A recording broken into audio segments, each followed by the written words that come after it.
شروع اللہ کے نام سے جو بڑا مہربان اور نہایت رحم کرنے والا ہے۔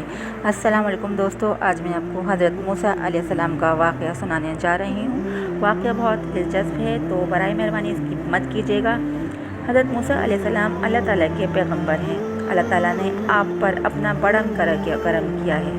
اللہ تعالیٰ نے آپ کو اپنے ساتھ ہم کلام ہونے کا تحفہ بھی نوازا ہے، جو کہ کسی اور نبی کو یہ شرف حاصل نہیں ہوا۔ آپ علیہ السلام کوہ طور پر جا کر اپنے رب کے ساتھ ہم کلام ہوا کرتے تھے۔ ایک دن حضرت موسیٰ علیہ السلام اپنے خدا سے ہم کلام کرنے کے لیے کوہ طور پر تشریف لے جا رہے تھے کہ راستے میں آپ نے ایک عورت دیکھی جو کہ اونچی اونچی آواز میں رو رہی تھی۔ آپ اس عورت کے پاس گئے اور جا کر پوچھا، تم کیوں رو رہی ہو؟ تیرے ساتھ کیا ہوا ہے؟ عورت نے حضرت موسیٰ علیہ السلام کو جواب دیتے ہوئے کہا کہ آپ اللہ تعالیٰ سے ہم کلامی کرتے ہیں، میں بانجھ عورت ہوں، میری کوئی اولاد نہیں ہے، عورتیں مجھے ہر وقت لان تان کرتی رہتی ہیں، مجھے سمجھ نہیں آتا میں کیا کروں۔ آپ مہربانی کر کے اللہ تعالیٰ سے دریافت کر کے آنا کہ میری قسمت میں اللہ نے اولاد لکھی ہے کہ نہیں، یا میری زندگی ایسے ہی گزر جائے گی۔ عورت کی یہ بات سن کر حضرت موسیٰ علیہ السلام عورت سے وعدہ کر کے چلے جاتے ہیں کہ تیری پریشانی اللہ سے پوچھ کر ضرور بتاؤں گا۔ جب حضرت موسیٰ علیہ السلام کوہ طور پر اللہ تعالیٰ سے ہم کلامی کر رہے تھے تو آپ نے اللہ تعالیٰ سے فرمایا، اے مجھے زندگی دینے والے، میں نے آج ایک عورت کو یہ فریاد کرتے سنا کہ میں تجھ سے وعدہ کر کے آیا ہوں، میں اللہ تعالیٰ سے پوچھ کر بتاؤں گا کہ اس عورت کے نصیب میں کوئی اولاد ہے کہ نہیں۔ اللہ تعالیٰ نے حضرت موسیٰ علیہ السلام کو فرمایا، اے موسیٰ، اس عورت کو جا کر بتا دو کہ اس کے نصیب میں کوئی اولاد نہیں لکھی۔ حضرت موسیٰ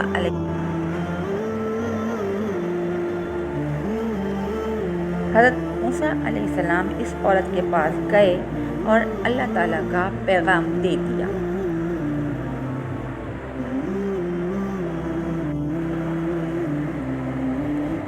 اللہ تعالیٰ کا فرمان عالی شان ہے کہ تیری قسمت میں اولاد نہیں ہے۔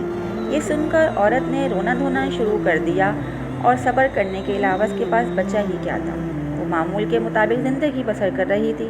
اچانک دروازے پر کسی نے دستک دی۔ عورت کے دروازہ کھولنے پر ایک فقیر دروازے پر صدا دے رہا تھا کہ اللہ بندے کے واسطے میری مدد کر، اللہ تجھے بڑا اجر دے گا۔ عورت نے روٹی بنائی اور اس فقیر کو دے دی۔ فقیر نے دعا دیتے ہوئے کہا کہ اللہ تجھے بیٹا عطا فرمائے گا۔ جب یہ عورت نے بات سنی تو اللہ کے بندے میں بے اولاد ہوں، میں بانجھ ہوں۔ فقیر نے جواب دیتے ہوئے کہا، اللہ بڑا مہربان ہے، تو اس فقیر کو جتنی روٹیاں کھلائے گی اللہ تجھے اتنے ہی بیٹے عطا فرمائے گا۔ عورت نے فقیر کو 4 روٹیاں بنا کر دیں اور فقیر دعا دیتا ہوا روٹیاں لے کر چلا گیا۔ فقیر کی دعا سے اللہ تعالیٰ نے اس عورت کو 4 بیٹوں سے نوازا۔ ایک دن اس کا سامنا حضرت موسیٰ علیہ السلام سے ہوا تو اس نے حضرت موسیٰ علیہ السلام سے کہا، اے موسیٰ، تو کہتا تھا تیرے گھر میں کوئی اولاد نہیں ہوگی، مجھے تو اللہ نے 4 بیٹے عطا کیے ہیں۔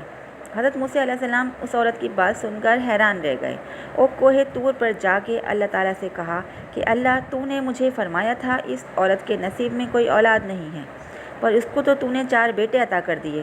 اللہ تعالیٰ نے حضرت موسیٰ علیہ السلام سے کہا، اے موسیٰ، تیرا جواب تجھے مل جاتا ہے، پہلے یہ پلیٹ لو، اس میں مجھے انسان کا گوشت لا کر دو۔ حضرت موسیٰ علیہ السلام کئی دن تک انسان کا گوشت تلاش کرتے رہے، ہر بندے سے فرماتے رہے، اللہ نے انسانی گوشت مانگا ہے، کوئی اپنا گوشت دینے کو تیار نہیں ہو رہا تھا۔ ایک بندہ گھومتا پھرتا آپ علیہ السلام کے پاس آیا۔ اس بندے نے آپ سے پوچھا کہ موسیٰ، کیا بات ہے، تم پریشان نظر آ رہے ہو؟ حضرت موسیٰ نے سارا قصہ سنا دیا۔ بندے نے حضرت موسیٰ علیہ السلام کے ہاتھ سے پلیٹ لی، اپنے جسم کا چند حصوں کا گوشت اتار کر دے دیا۔ جب حضرت موسیٰ علیہ السلام اللہ کے پاس گوشت لے کر گئے تو اللہ نے موسیٰ علیہ السلام سے پوچھا، اے موسیٰ، تو بستی میں کیا لینے گیا تھا؟ تو بھی تو انسان ہے، اپنا گوشت بھی تو دے سکتا تھا۔ اے موسیٰ، جس بندے نے میری رضا کی خاطر اپنے جسم کی پرواہ نہ کرتے ہوئے مجھے گوشت بھیج دیا ہے، کیا میں اس بندے کی دعا سے عورت کو 4 بیٹے عطا نہیں کر سکتا؟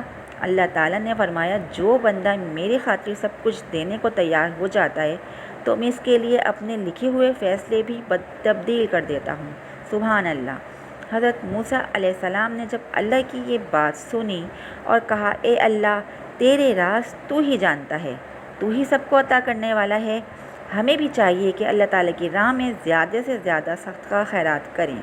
اللہ تعالیٰ سے دعا ہے کہ اللہ ہمیں نیک اعمال کرنے کی توفیق عطا فرمائے اور آپ سب کی جائز خواہشات کو پورا کرے، آمین۔